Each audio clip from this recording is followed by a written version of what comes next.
Everyone, and welcome to the Faith, Family, and Film podcast. And I am so excited to be here with my brother in Christ and my favorite people to collaborate with, and that is the one and only Kevin Porter.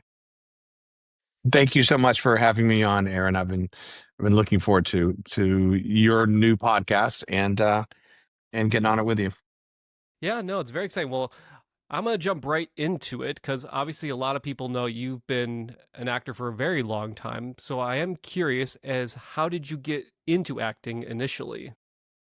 I would say in college, I was approached by the head of the theater department. He was looking for, I guess, warm bodies, and I was playing football. And he said he asked if I had any electives, and he'd love for me to take the class, which I did. And then that led to auditioning for any play that came down the pike. And then I was definitely bitten by the bug at that point, and it was maybe not until 6 or 8 years later that I decided to make it a full-time profession. And you were like, this was all down in Florida. South Carolina. Oh, you were in South Carolina at the time. Okay. So born and raised in Florida, then moved to Carolina. Yeah, well, I was there for football Okay. or college. I was there for college, but I played, and college wasn't academics was not a priority at that point. So once I finished up my eligibility there, I came back to University of North Florida, and then I finished up here. Now, I don't know if I've ever asked you, were you ever looking at trying to pursue a career in the pros? Because you probably had the size for it. I will tell you that there was a window that was about that much that I thought that I had it, but the school that I was playing at was a very small school, Hmm. and it was explained to me that the people in the NFL are just freaks. They're just freaks. Hmm. And I was a very good small college athlete, but I wasn't a freak. I was nowhere near that caliber, but I enjoyed it, and I felt blessed to be able to continue my career for another 4 years. Awesome. So once you got the acting bug, what was it that kind of pushed you to continue to pursue building out your career and stuff like that? Well, it basically, I had a seminal moment here in Jacksonville when I was in a car accident, and it was a pretty bad accident. The cars involved were totaled, and no one was injured, and I viewed that as a wake up call. And as I'm sitting on the side of the road, and it's raining, and I said, you know what? If I were to check out today, did I really do myself justice? Did I answer my calling? And I said, no. And when's the last time that I felt alive? Like I felt like I was doing what I was supposed to be doing, and it was on stage.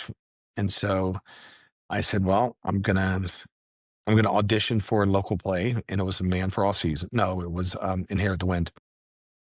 And I ended up getting that, and I viewed that as a sign. And then once I did that play, I did another play in Jacksonville, then another play with a company called Players by the Sea. And once I was on to my second or third play, I said, "This is what I want to do for a living Okay, awesome. So like, what was that? forever." There you go. Yeah, no, it's like once you get that passion for creating and telling a story, it's hard to shake, I find. Mhm, And as you and I both know, like when you know you feel called by the spirit to do something, it's like it's mhm. hard to ignore that calling on your heart. The next question I had for you is can you tell me a little bit about some of the early opportunities that you got as you were starting to transition from stage into like television and then into film and maybe some of the other fun jobs you had along the way getting into it?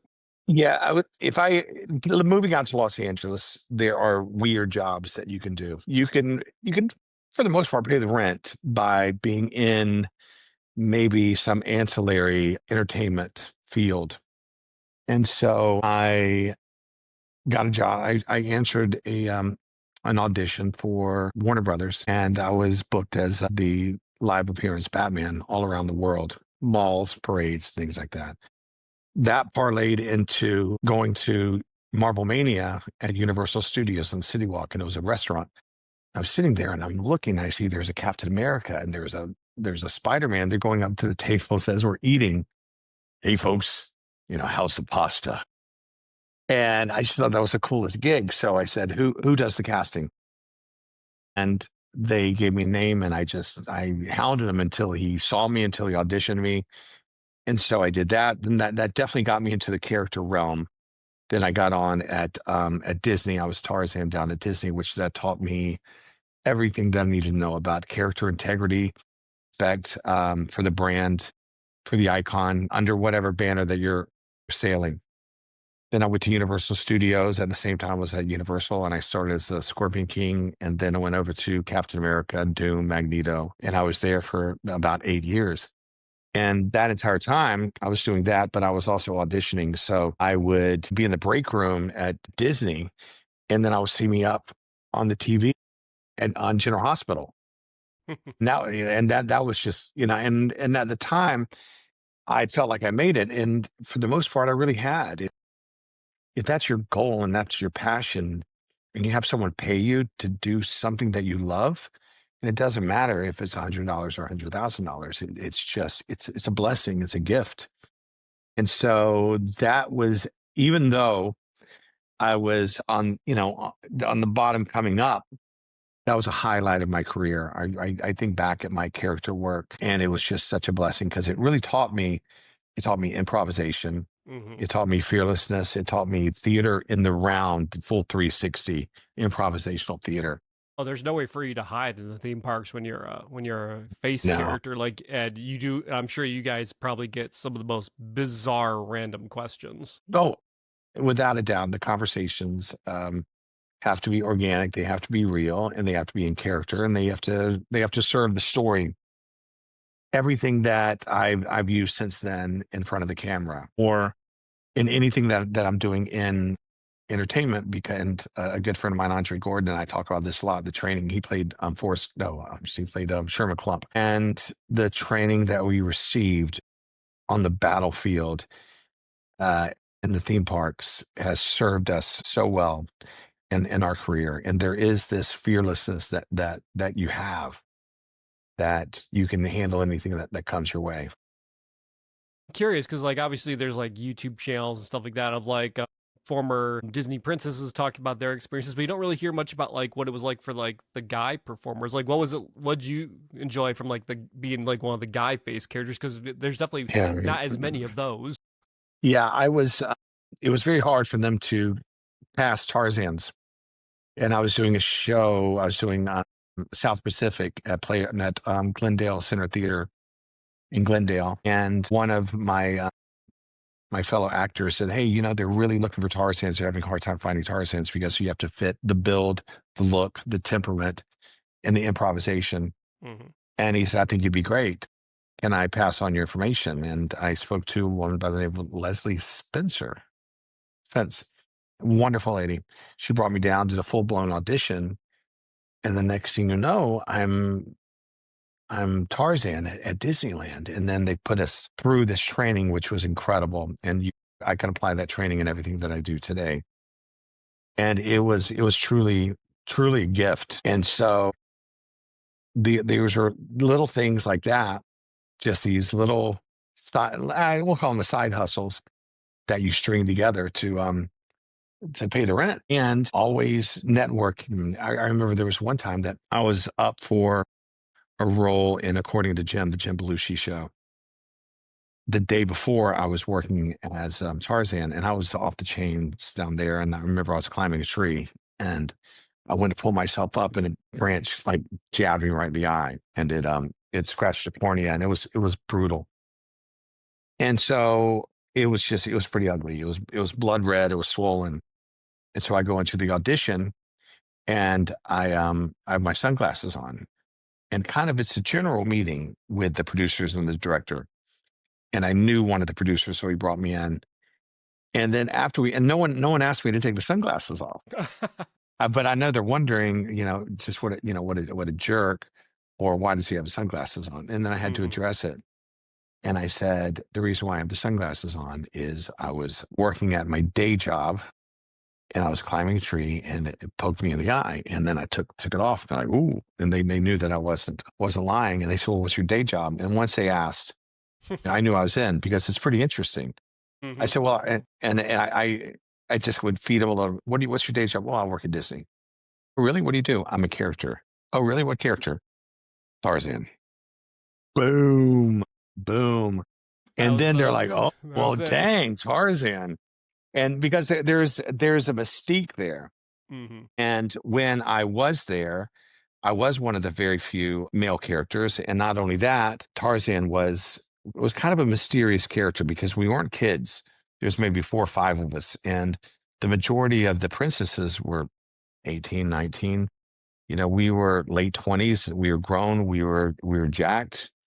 Well, and And so you guys have to be like Tarzan really doesn't have a lot of vocabulary either, so I'm guessing you guys were limited in what you could say.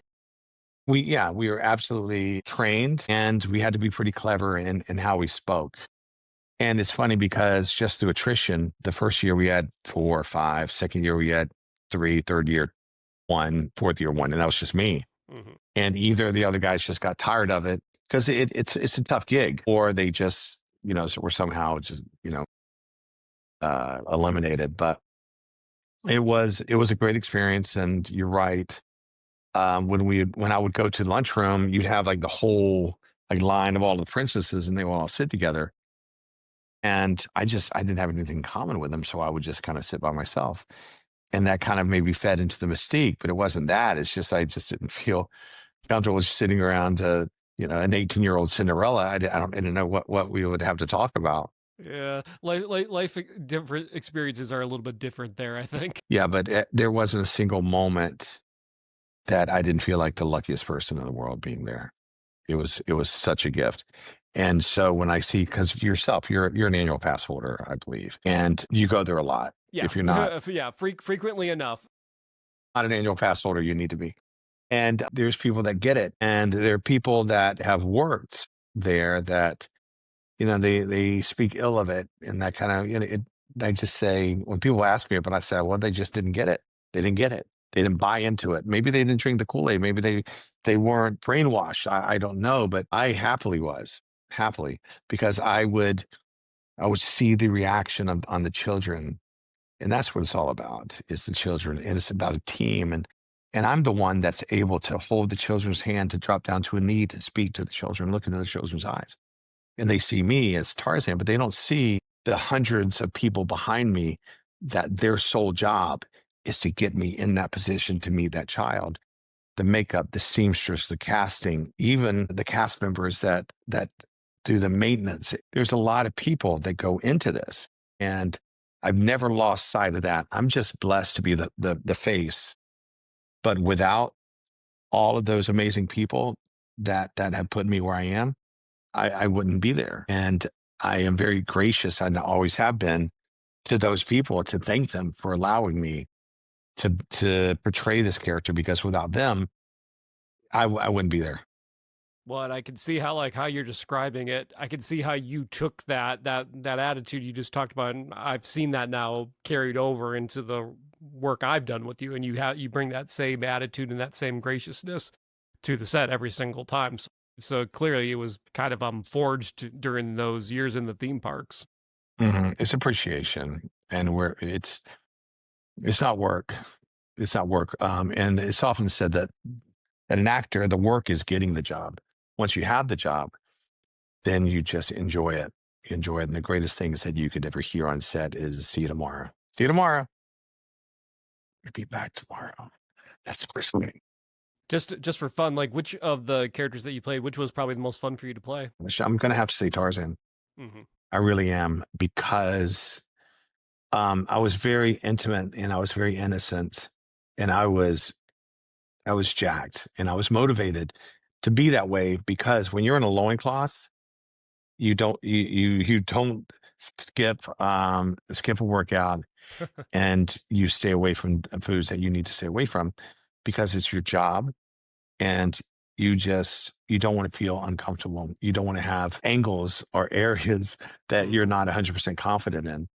But so being big and being of a certain shape, but you're so tender with the Hmm. children, and you're curious. And I love being curious. Yeah. And I sold it because I was. I will tell you this, it's the greatest exercise, being in a loincloth and being completely and 100% in character. Because if you're not 100% in the character, being in a loincloth, you feel like an idiot. Hmm. You do. You got this weird wig on, and you're a grown man and you're just standing in the middle of thousands of people, or you're up on an elephant in front of 10,000 people. Yep. And you're like, what am I doing? What am I doing? So I never slipped and never slipped out of character. Yeah. Actually, I did once. I did once. It was when my parents came into the park. And my father, he never really understood the acting choice because I had a pretty good career back here Hmm. where I left. And I knew they were coming in the park, but I didn't think I would see them for like another hour or two. I'm running out to set, and then boom, I ran right into him. And he looked at me and he looked down, looked up, and kind of gave a hmm, like this is what you decided to do. And then I felt stupid. I literally almost wanted to run back to the break room. Mm-hmm. The keeping up, the maintaining of the character, and this comes through theater training as well. If you drop character, and what I mean by that is not putting on a facade, but if you don't believe who you are wholeheartedly, then you're faking and you're acting and get off the stage. So you have to believe wholeheartedly who you are.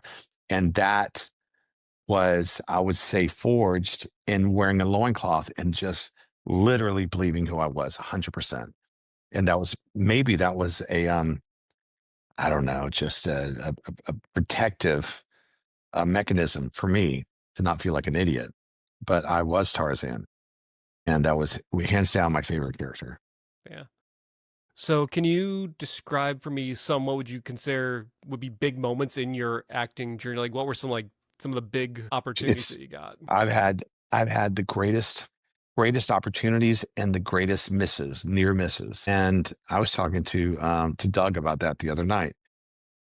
Things that we almost got, things that we had an opportunity for, and how blessed we were to have an at bat. There are people that go their entire lives as actors, and they never get the opportunity to audition for Cyclops, for the first X-Men, to audition for Ben Grimm, the Thing, in the reboot of the Fantastic Four, pilots. There are just so many great at bats, and those to me are wonderful opportunities as well. So it's not a single time that I walked away from it. And now, I mean, you do kind of go there, and do kind of wish that you can get it. And what if you play that what if game, which is dangerous? And so I think it may have been Michael Keaton that said once he realized that auditioning is live theater, it's live theater, and you go in there and you enjoy the moment and you don't look at it for anything more than it is. You go in there and you perform for the small audience of two or four or six, or sometimes even just a camera and one person. Hmm. Once you get out of that mindset and you stop thinking of what could happen if you go and say, I am going to be on stage and I'm going to perform. And that was how I approached it. And I loved the auditioning process. I loved being a road warrior, getting my headshots, going to the casting offices, going in there, owning a room, as they say. And sadly, COVID changed all of that. Mm. And so now everything's done with the self tapes. And that when you're a larger than life personality, like some are, it levels the playing field because it takes that away from you. Because if you're a big guy and you walk in and you're charismatic or you have a nice smile or you just people root for you. But if it's this right here and the thumbnail is that big and they click on you, they don't click on you, they watch you, they don't watch you. Hmm. It's just the industry's changed and not for the better, I think. Yeah. No, I would tend to agree with you on that one. So, so now you're in LA, obviously, and you're working away. So, what you were saying, like some of the roles you didn't get, like what are a few of the big roles that you did get? My goodness gracious. Your life in LA can change on a dime. And I was doing a play at Glendale Center Theater, and Mark Teschner uh had something to do with the production of the play. And I was cast on General Hospital. And I had a nice little run on it. The principal role, my character's name was Bog. And it started as an under five and then was upgraded to principal. but it was a great character. It was wonderful. And then General Hospital was my favorite soap opera growing up. And I'm big Rick Springfield and Luke and Laura, and I'm walking those halls. And this was early on in my career. And I'm like, I made it. And I did. I did. At no point did I think that I would be there doing that. Um, and then just, nice little, then you get in the, on the circuit of guest stars and co-stars, and you're collecting those. If you have enough a collection of enough of those, then you're going to start getting the series regular auditions. And I was doing a play, and I answered a call. My agent called and said, "Hey, got an audition for you. What's it for?" It's for an untitled Ben Stiller project. Well, what's the role? Well, you'd be playing one of his henchmen, because I kind of just did that with Daredevil. And that was literally a glorified background role, even though, I mean, it was fun. And, you're like, oh, wow, that's Kevin. Yeah, and you're right in But I mean, you were right in the thick of it with Daredevil. yeah, but I really wasn't that interested in being that guy again and again and again, because I could see, because of my height and my look, I could see how they would say, oh, he's a great Secret Service guy. And I said, well, okay, I'll go. And I went to audition, and it was in this old grand hotel in MacArthur Park, and the hotel had seen better days. It was run down. And then I walked in the lobby, and I looked around. I'm like, I know that staircase. The staircase has been in a lot of movies and a lot of music videos. And then there's a gym that's in the hotel, like a gymnasium, like a basketball court. I'm like, oh, that's cool. And then so I go and I sign in, and then we're doing tryouts, like literally do a barrel here, a jump over this ball, and just over and over. So then I got a call back, and ended up getting cast. And I still didn't really know what it was. It was the Untitled Underdogs. It was called Underdogs. It was Underdogs, Untitled Ben Stiller project. Hmm. And so it wasn't until I went to get fitted. It was in Burbank, and for the wardrobe. And I go in and I meet my dear friend. Met him for the first time at that fitting. It was Brandon Mullally, and he's walking out. I'm walking in. He goes, "Hey, pal, you here for the fitting?" I said, "Yeah." He goes, because we favored each other at the time. He goes, "Looks like it could be fun." That's exciting. I'm Brandon. So I go in there, and then they have all of these drawings on the walls. And I'm looking at the drawings, and they're exactly what you see in the movie. They're purple, and they're tight, and they're just a cobra, and just pads. And I'm like, oh my gosh, is that what we're wearing? And there's yep. And I'm like, because you look like a superhero. And at this point, I was well into my superhero phase. I Right. was at Disney, I was at Tarzan, I was traveling around as Batman. So I'm like, oh, I got this. Absolutely. And so somebody just asked me that today. And I would say, yeah, my my favorite time on set was Dodgeball, because huge budget, great food. I knew we were doing something that was kind of cool and special, Hmm. and the dividends that it paid. I made sacrifices to be a part of that. There are projects. There was one project that I had to turn down, but when you look back over the past 20 years and you see the payoff, Hmm. and I think we shot on that maybe a couple of months on and off. It was a long time in here, Vegas, or no, LA, Vegas, Long Beach. And it's funny because that's the role that I'm most tied to. And I'm very, very proud of it. The role that I'm most proud of would be this little engine that could, called the Watchers. And your series is the one project that, if you had to know anything about me and my career, and they said, what's one thing I should watch? I would say, watch The Watchers. Hands down. Hands down. The superhero stuff is nice, but it's like eating Skittles for dinner. It's just doesn't really do anything. They're colorful, and they're full of sugar, but there's no substance there, no sustenance. Nothing's going to feed your soul. Nothing's going to make you think. Hmm.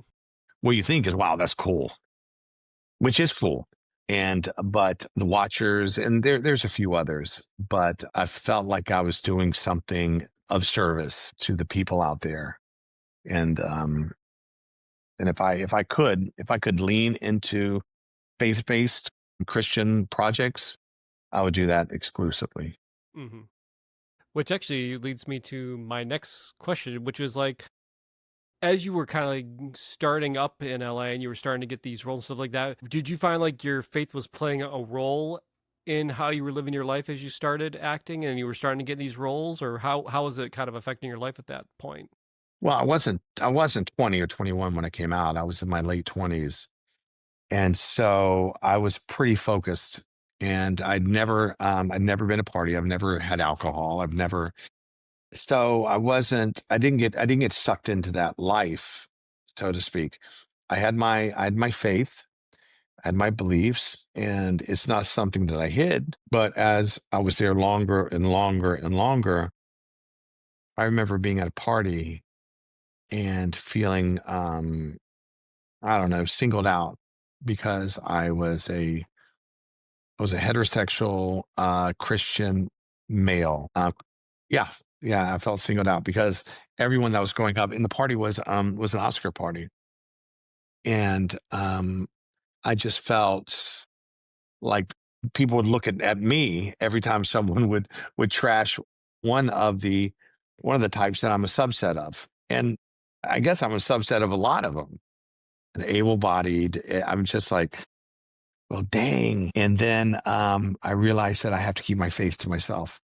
And that was the tough part because people out there will assign, I guess, stereotypes, judgment, venom, toxicity to Christianity or Christians, or if anyone has the gall, the gall to say that they're a Christian. How dare you say you're a Christian? I'm like, well, dang, I know his religion and his religion and his religion. Why can't I be proud of mine? Just can't. You just can't.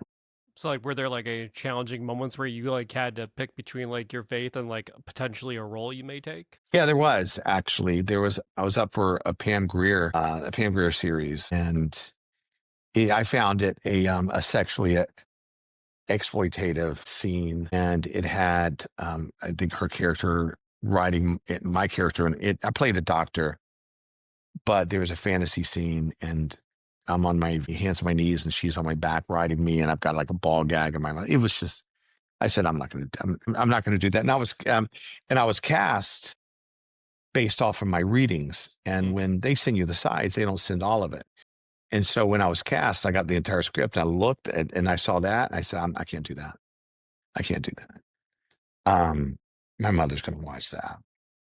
And everybody, my people I went to high school with are going to watch that. That's just, no, I had an opportunity to be on Survivor that I passed. I was actually cast in, I was fidgeting for calendar, and it ended up being a Chippendales calendar. And I was casting that, and I said, I can't. And I almost did it. I have to be honest. I almost did it for the money, but it was the fact that I was going over it was a buyout, Hmm.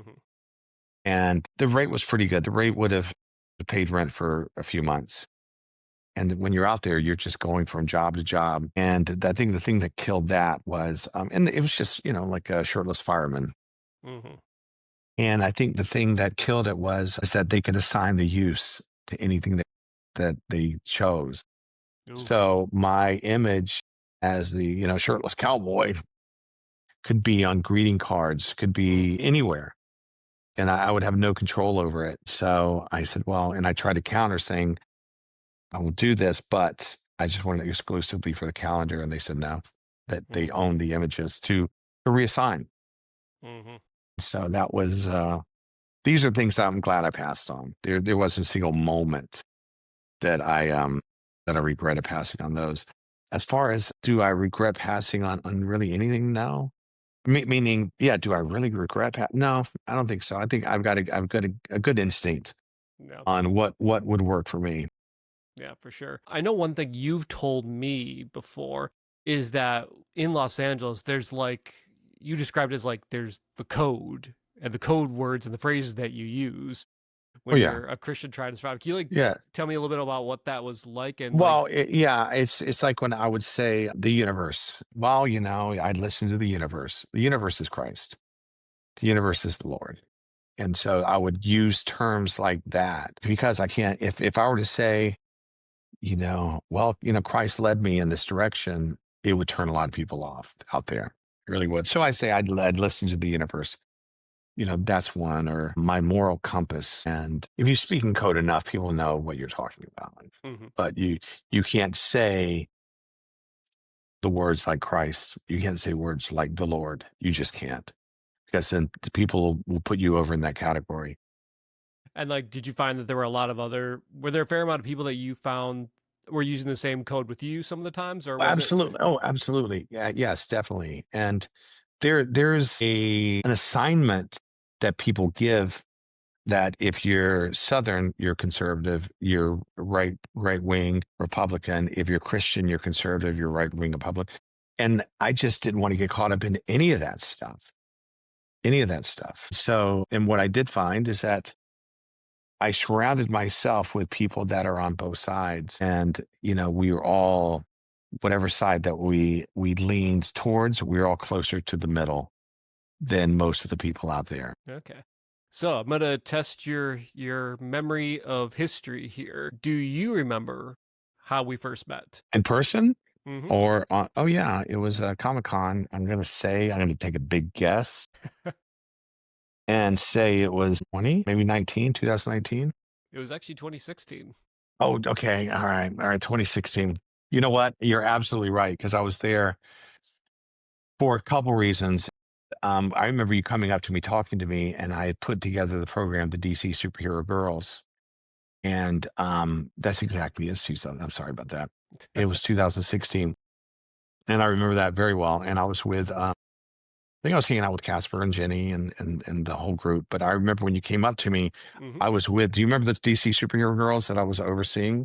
Oh yeah, no, I remember when DC had a really big booth that year. The DC Superhero Girls were like that was like when they had their first feature Yeah. film project, so it was very big. Yeah. I just remember like I walked the floor. That was like my second year there. I'd walked the floor. UDC had a big booth, but like one thing I could easily see is your 6'5" frame standing Hmm. above everybody else, and like I instantly recognized you. And having been familiar with your online work, I just made like a beeline for him. I'm like, I have to meet him just to show appreciation for his work as an actor. And I I just remember when went you came straight up for to you. me. Yeah. So I remember I had so I think there was a picture of that floating around. I had a gray DC shirt on. It just I had think the it was. DC shield. And I was kind of, I was commissioned by DC to train and produce the costumes for the DC girls. And I was kind of overseeing them Mm-hmm. in a meet and greet. And Mm-hmm. I remember you coming up, talking to me, and being really impressed with you, but not being able to give you 100% of my Yeah. attention. So I was, Well, and I was a little intimidated because, like, in terms of like actors of like a certain caliber, you were by far the first one that I had like approached, not just as like a fan of your work, but I was also approaching you as I am a up and coming filmmaker, and I'm hoping I can just start some sort of dialogue and get a sense of you as a person, just see if you're like one of those guys like my schedule is wall to wall busy, or is like, or does he like, Mhm. is he an open collaborator? Does he like to hear like new ideas and down the road? Which obviously and I'm sure I'll put the picture up of this first meeting. I already know that I look very, very dorky because I'm trying to come up with some clever pose, and you just, you easily could just do the arms folded thing and look So, cool, and you look cool and superhero like and intimidating, and I'm trying to be cool, but I never try to make that claim. But I remember I walked away from that and I'm just like, okay, he was exactly what I was hoping he was being. I don't know what I'm going to work with him on, but I know I'm going to work with him on something. You mhm. fast forward to 2017, we meet up again. You were there for another panel. I don't even remember which one it was, to be perfectly honest, but you were with the same group. I re-engage you again, and I was impressed that you remembered me because I Mhm. know you were doing like during that time. I know you were like always at conventions and stuff like that, and so I was flattered that you remembered me at all, and we talked a little bit some more, and I was just like, okay, now I know I got to work with him on something. Then you fast forward to 2018. By that point, I've reached out to you via like that 2017 convention, I get your email address, which I was excited to have. I'm like, okay, great. I can now talk with him in a way that's like not on a convention floor where it's like traffic's everywhere, it's loud, and we can actually Hmm. have a conversation. And throughout 2017, we were just like slowly touching base. We get to 2018, a month or two prior was when I sent you the initial little short film script that I knew I Hmm. wanted you on after seeing you do even more work. I'm just like, okay, I gotta at least throw this at him to see if he'll at least entertain the idea of it. And Hmm. then, then comic convention at San Diego 2018. I just remember you and I just walking the floor with Casper and Hmm. Jenny, and that was the first time I technically met Joe unofficially. And Hmm. we're just walking the crazy convention floor, and you and I are talking about the script we're going to shoot in 2 months' time, and we're just talking about character and what I imagine for you in the moment. And you and I are just kind of we're kind of doing what a director and an actor do, and they're just talking about the character, the execution, how do you hold yourself, what physicality do you bring to it. And we're talking, you're asking me about like the other actor who was playing opposite you, which was David, and you're getting a sense of him. You're asking like what's the setting, what's the backstory, and you're trying to just understand every aspect of it, which I love that Hmm. you were kind of like, in a lot of ways, you were kind of forcing me to be able to know these answers, and that helped me as a director be even more in tune with the story, because you were kind of making sure I was on point, which that helped significantly. And then obviously we now get to the pilot, which brings me to my next question of like, so what was it like shooting? At the time, the working title was Family Business, and we shoot this little short film for 2 days in September of 2018. What was that like for you? Well, whenever I do like a smaller project like this, and I definitely love the opportunity to work with the smaller filmmakers, you just never know where you're going into. You just don't. And so I knew you well enough to know that, okay, I'm dealing with someone that's not a kook. And I'd seen your work. That's another thing is I always ask for copies of something that they've done, so if they know composition and it doesn't look terrible. And so I remember going in and then the night that I flew in, you like wanted to meet and you wanted to sit down and go over the script because I got in late Oh gosh, and we're yeah, so late. shooting the next day. And so we went to some like little ale house or something. Yep, little bar and grill, and David met Yeah. us up there. And I think it was like it had to have been at least 10 p.m. It, Hmm. it It was was late. it was dark and I wasn't interested in doing a read through, not even close. I think that's what you wanted. But I'm like, I would much rather talk about the objective of the scene Hmm. and what you want out of us, and to get begin the chemistry, initiate the chemistry between David and myself, and we did. It was great. And so the next day, it was cold, and it was in a park, and then I'm looking around, and I don't see a lot of people over 18. It seemed, and it was just a bunch of kids, and they had really nice equipment. And I remember uh, the DP, who ended up being the editor for the Yep, series. yep, Chris. Yeah. He was just Chris was amazing, and that right there went, "Oh, okay," because the way that he conducted himself. Hmm. And I remember that we're doing it, and I'm like, okay, I got this, um, Then we came to the and chess game.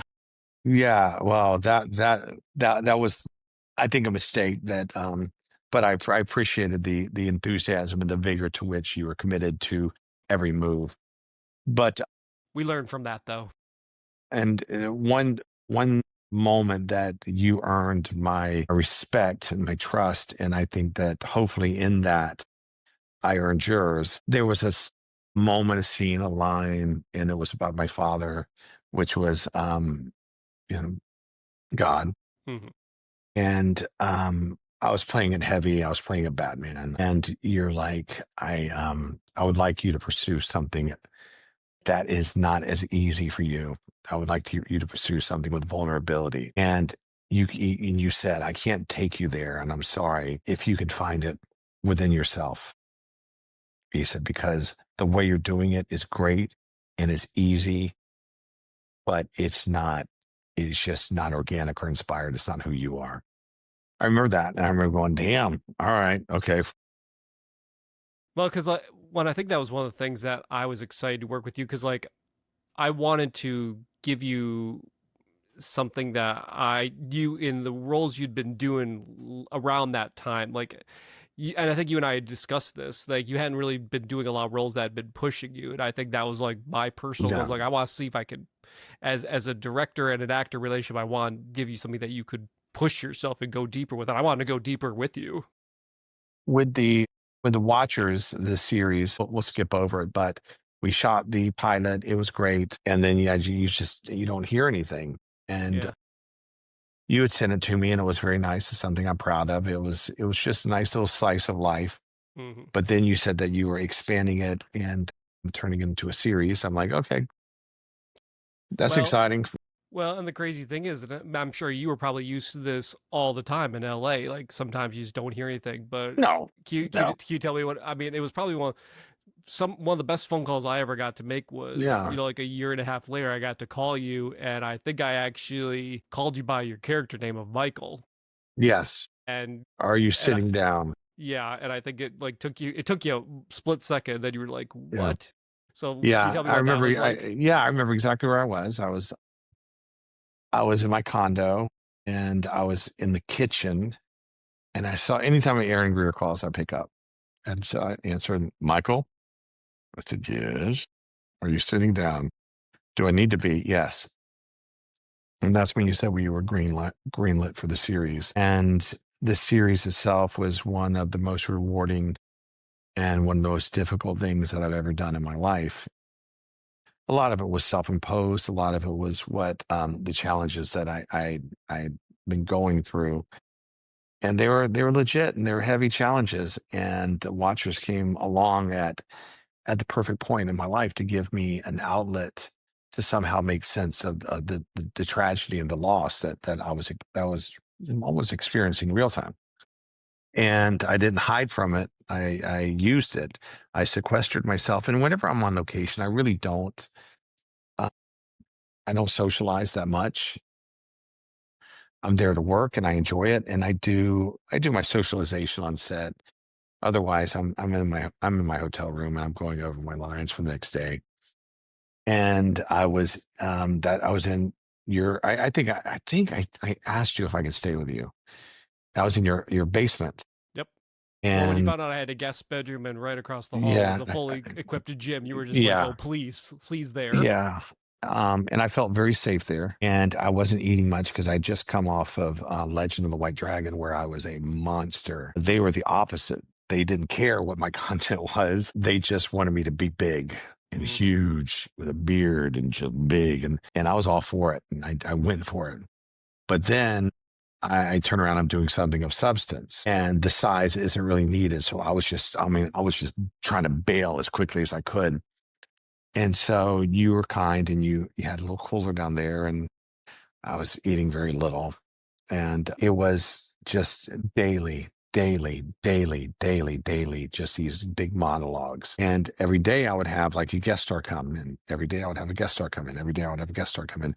And each person that came in was even more talented and Hmm. lovely than the day before. And I was doing okay until I think the Sophie scenes. Yeah. And Then we got to the Sophie stuff. yeah, and then from that point on, I'm like, oh goodness. I just told that story at a panel down at Ancient City Con, and it turned into an acting seminar, my panel. But people asked about the merging of life and art. Hmm. And I know you hate when I tell the story, but it's pretty darn close to being true. I enjoy the story because I think it was honest. Yeah, it's pretty darn close to being true.